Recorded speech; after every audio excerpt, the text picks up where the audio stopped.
Oli kaunis päivä kesällä, Viljami luuli aineiset pani muijaa. Mut työsi kikkeliinsä ampiais pesä, sinne se uppos. Kun se kyrvän sai ulos, ei vittu se turpos. Oli mun jalan kokonen, jos tommonen joku peppuun menis. Tulis suusta ulos Viljamin penis. Jos sulla on pieni kulli, niin työnnä se ampiaispesää.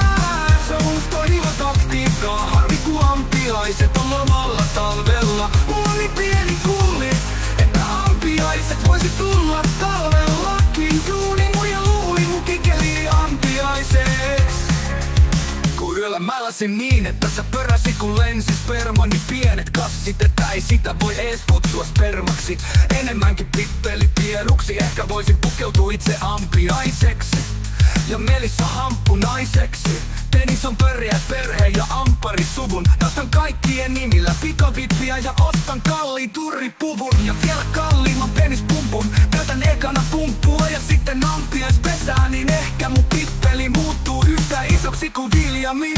Sit meen tapamaan tyttöystävää Discordissa. Ei oo niinku luulette, hän täytti jo 5. Eli vanha kuningatar ampiainen. Olenko vai retardi pedo, joka on pukeutunut mustiin jogahousuihin ja keltaiseen hupparin. Päässä vielä antennit oli tappi perseessä piikkinä.